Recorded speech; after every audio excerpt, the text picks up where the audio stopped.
Welcome to GJverse. This is me GJ. ഇന്ന് നമ്മൾ കിഷ്കിന്ധാകാന്ഡം എന്ന് പറഞ്ഞ മൂവിയുടെ റിവ്യൂ ആണ് പറയുന്നത്.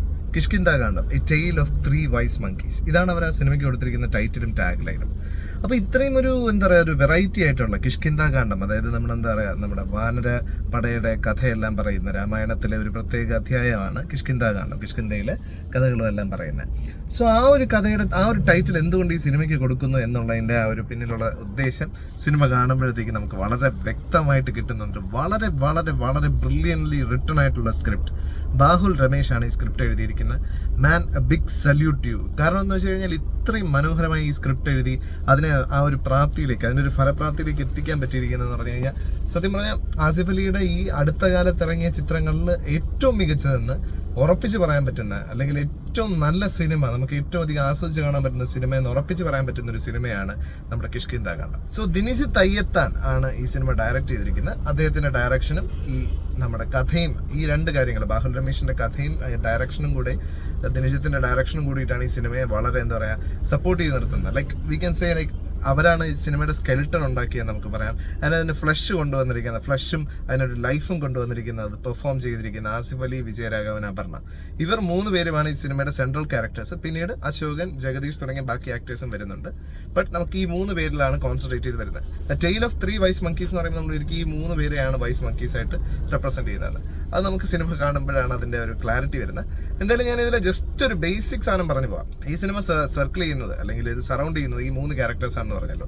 അതിൽ അപ്പുപിള്ള എന്ന് പറഞ്ഞിട്ടുള്ള റിട്ടയർഡ് ആയിട്ടുള്ള ഒരു ആർമി ഓഫീസറിന്റെ ക്യാരക്ടർ ചെയ്യുന്നതാണ് വിജയരാഘവൻ. ആ ക്യാരക്ടർ ആർമിയിൽ നിന്ന് വന്ന ഒരാളായതുകൊണ്ട് തന്നെ വളരെ സ്ട്രിക്റ്റ് ആണ്, വളരെ ഒരു ഹാർഷായിട്ടാണ് പെരുമാറുന്നത്. എല്ലാം കസേര എന്ന് എഴുന്നേൽക്കുമ്പോൾ ആ ഒരു സ്ഥലത്ത് നിന്ന് മാറിപ്പോയ ആ കസേര തിരിച്ച് ആ പൊസിഷനിൽ എടുത്തിടുന്നത് വരെ ഒരു തൃപ്തി ഇല്ലാത്ത, ആ ഒരു മൈൻഡിലൊക്കെ അത്രയ്ക്ക് സ്ട്രിക്റ്റ് ആയിട്ട് എല്ലാം കണിശമായി കാണുന്ന ഒരു വ്യക്തിയായിട്ടാണ് അപ്പുപിള്ളയുടെ ക്യാരക്ടർ.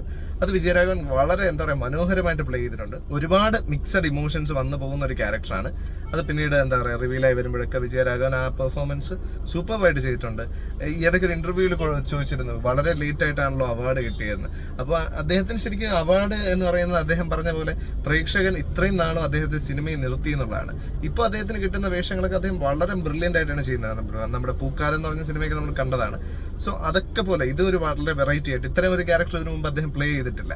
സത്യം പറഞ്ഞാൽ അദ്ദേഹത്തിന്റെ അച്ഛൻ അഞ്ഞൂറാൻ മുതലാളിയിലൊക്കെ കാണിച്ച ചില കണിശതയും കർക്കശക്കാരനായിട്ടുള്ള ഒരു ക്യാരക്ടറൊക്കെ ആയിട്ടാണ് ഇതിനകത്ത് വന്നിരിക്കുന്നത്. പിന്നെ ആസിഫ് അലി എന്ന് പറഞ്ഞാൽ അദ്ദേഹത്തിന്റെ മകന്റെ ക്യാരക്ടറാണ് ചെയ്തിരിക്കുന്നത്. ഒരു ഫോറസ്റ്റിൽ വർക്ക് ചെയ്യുന്ന ഒരു ഉദ്യോഗസ്ഥനായിട്ടാണ്. അദ്ദേഹത്തിന്റെ ഭാര്യ മരിച്ചുപോയി, മകൻ മിസ്സിംഗ് ആണ്. സോ അതിൻ്റെതായിട്ടുള്ള മാനസിക സംഘർഷങ്ങളെല്ലാം ഉണ്ട്. അങ്ങനെ കുറച്ച് നാൾ കഴിഞ്ഞപ്പോഴത്തേക്ക് അദ്ദേഹം ഒരു കല്യാണം കഴിക്കാൻ തീരുമാനിക്കുകയാണ്. ആ വിവാഹം കഴിക്കുന്ന അപർണയാണ്. അപർണ ഒരു IT ഉദ്യോഗസ്ഥയായിരുന്നു. ഇപ്പോൾ താൽക്കാലികമായിട്ട് VRS എടുത്ത് നാട്ടിലേക്ക് വന്നൊരു ടൈപ്പ് ഒരു ക്യാരക്ടറാണ് ചെയ്തിരിക്കുന്നത്. സോ അപർണയുടെ ക്യാരക്ടർ വന്നിട്ട് ഈ 2 പേരുടെ ഇടയിലേക്ക്, അതായത് ആസിഫ് അലി കല്യാണം കഴിക്കുന്ന അപർണയുടെ ക്യാരക്ടറിനെയാണ്. അപ്പോൾ ആ കല്യാണം കഴിച്ച് ഈ വീട്ടിലേക്ക് എത്തുമ്പോഴത്തേക്കും അച്ഛൻ്റെ സാധാരണയായി കണ്ടുവരാത്ത രീതിയിലുള്ള ഒരു ക്യാരക്ടറാണല്ലോ വിജയരാഘവന്റെ. കുറച്ച് എൻ്റെ മുറിയിൽ ആരും കയറരുത്, അല്ലെങ്കിൽ എൻ്റെ കാര്യങ്ങളിൽ മറ്റുള്ളവർ ഇടപെട്ടരുത്, അങ്ങനത്തെ ഒരു ടൈപ്പ് ഓഫ് ഒരു ക്യാരക്ടറാണ് വിജയരാഘവന്റെ. സോ അതൊക്കെ കണ്ടിട്ട് അന്താളിച്ച് നിൽക്കുന്ന, അല്ലെങ്കിൽ അതിന്റെ പിന്നിൽ എന്തെങ്കിലും മിസ്റ്ററി ഉണ്ടോ എന്നൊക്കെ അന്വേഷിക്കുന്നതാണ്. സോ സിനിമ സ്റ്റാർട്ട് ചെയ്യുമ്പോഴത്തേക്കും നമുക്കൊരു ഒരു ഗൺ മിസ്സിംഗ് ആണ്. അതായത് നമ്മുടെ വിജയരാഘവന് ലൈസൻസ്ഡ് ആയിട്ട് കൊടുത്തിരിക്കുന്ന ഒരു ഗണ്ണ് മിസ്സിംഗ് ആണ്. ആ ഗൺ എവിടെയാണ് മിസ്സായത് എന്നുള്ളതിൽ നിന്നാണ് ഇതിന്റെ ഒരു സ്റ്റോറി സ്റ്റാർട്ട് ചെയ്യുന്നത്. സോ പിന്നീട് അത് ഓരോ കാര്യങ്ങളിലേക്ക് നയിക്കുകയും പല മിസ്റ്ററീസ് സോൾവ് ആകുമോ ഇല്ലയോ എന്നുള്ളതൊക്കെയാണ് ഇതിന്റെ സ്ക്രിപ്റ്റ്.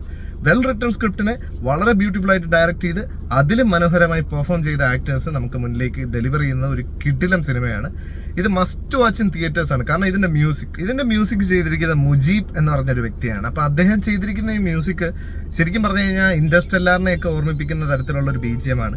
ഭയങ്കരമായിട്ട് ഈ സിനിമയെ അപ്ലിഫ്റ്റ് ചെയ്യാൻ പല മൊമെന്റ്സിനെ, എസ്പെഷ്യലി ക്ലൈമാക്സിലേക്കൊക്കെ എത്തുന്ന മൊമെന്റ്സിനെയൊക്കെ അപ്ലിഫ്റ്റ് ചെയ്യാനായിട്ട് ആ മ്യൂസിക് വളരെയധികം ഹെൽപ്ഫുൾ ആയിട്ടുണ്ട്. സത്യം പറഞ്ഞു കഴിഞ്ഞാൽ ആക്ടിങ് ഒരു തൂണ്, പിന്നെ ഡയറക്ഷൻ ആൻഡ് സ്ക്രിപ്റ്റ് ഒരു തൂണ്, പിന്നെ മ്യൂസിക് ഒരു തൂണ്. ഈ 3 തൂണുകളെ താങ്ങി നിർത്തിയിരിക്കുന്ന ഒരു കിടിലം ഒരു പടമാണ് കിഷ്കിന്ധാകാന്ഡം.